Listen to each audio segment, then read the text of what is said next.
The cost, of course, of waiting for the dust to settle on issues is that you're left being one of the last people to respond to it. So you have to try and find a slightly different way of attacking the issue than other people have. So what is there left to say about the PewDiePie situation that hasn't really been attacked?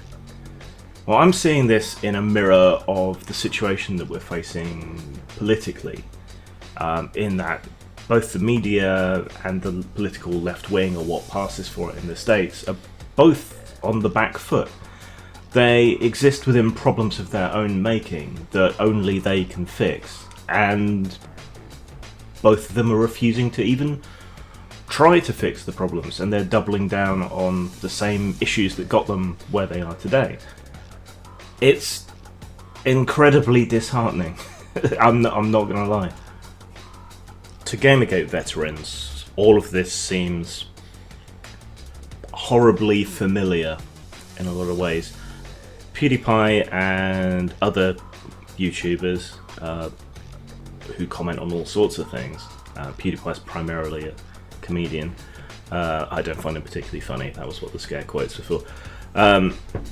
But he does comment on issues, especially regarding platforms and free speech issues. But, you know, plenty of people have been under attack and been misrepresented the same way. And that, of course, recalls what happened pre-Gamergate. You already had all these attacks and assaults on things that people liked and game creators and so on. You know, they were already being called sexist and racist and anything else you care to mention. But then what sparked Gamergate, its precursor, was just the thing that pushed everyone over the edge. And it seems that PewDiePie, and as a result a lot of other people like JonTron and others, have reached that point of being pushed over the edge by the stupidity. You know, it's the straw that broke the camel's back. And that's when you get the backlash. And the thing is, none of it is true. All these accusations were never true, whether it's about Gamergate or whether it's about PewDiePie. It's just nonsense. And I find it hard to believe that these media outlets that have been reporting on internet culture and the internet for years and years now still do not understand the internet. It's got to be willful at this point. And these are not the only echoes. I mean, the attack on PewDiePie has the appearance, at least, of being coordinated in a way that Journalist before it, or Game Journo Pros, you know, in Gamergate, coordinated attacks upon people, the Gamers Are Dead articles. Now we have the PewDiePie as a Nazi articles everywhere. And again, none of it is true or accurate, and yet everyone reports on it as if it is true. You know, it doesn't require a conspiracy, it doesn't require a list behind the scenes to happen. All it requires is lazy reporters to copy each other chasing a story. But given that in these previous instances we have found this collusion and cooperation in the background, it wouldn't surprise me at all if we have the same thing here. So again, the lessons are just not being learned. Who the hell stands to profit from this? The media doesn't profit because their credibility just takes another hit, and how does that help them? It doesn't. The audience, does it help them? No. Anyone who bothers to go and check will find out that it's bullshit. They'll lose trust in the media, specifically in the Wall Street Journal in this case, and more broadly, and so they're less likely to pay their subscriptions and so on. Is it going to hurt PewDiePie? Short term perhaps, but it seems to have given his subscriptions a boost, so, you know, in the long term he may well profit from taking a stronger line position. And the supposed Nazi and right-wing sources that they profess to hate so much and that are behind their reasons for attacking PewDiePie, are they being hurt?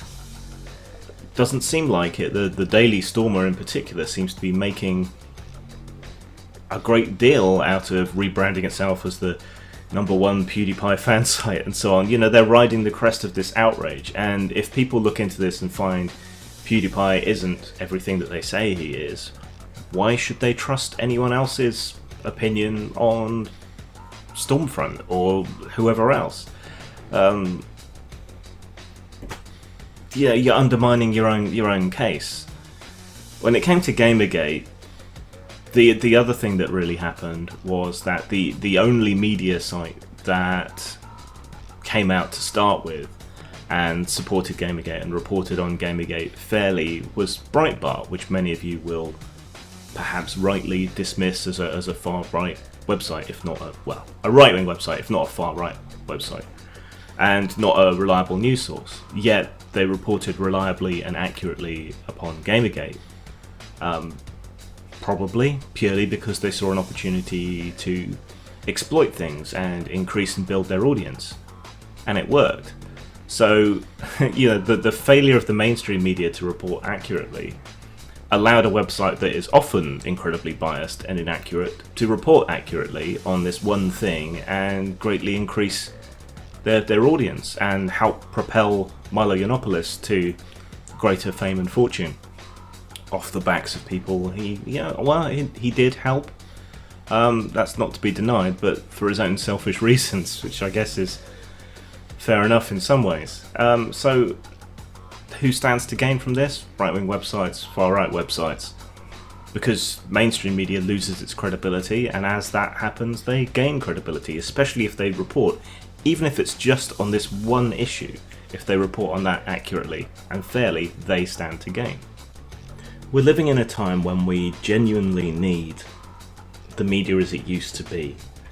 Striving to be objective, which again was a chief complaint of Gamergate, even just talking about games media. We need them to be objective, we need them to be accurate. If they want our trust, if they want our indulgence, if they want our money, then that's what they need to pursue. But instead, we're seeing bullshit stories like this that anyone with 5 minutes of Googling and the inclination to do so can see as total bullshit. The same as with Gamergate. And when it comes to important issues like Brexit or Trump or any of the major international incidents Trump has caused through his Twitter, they are unfortunately overblowing and making too much of a fuss over the things that are nothing, really, and avoiding the issues that are really genuine and serious and huge potential problems for the future.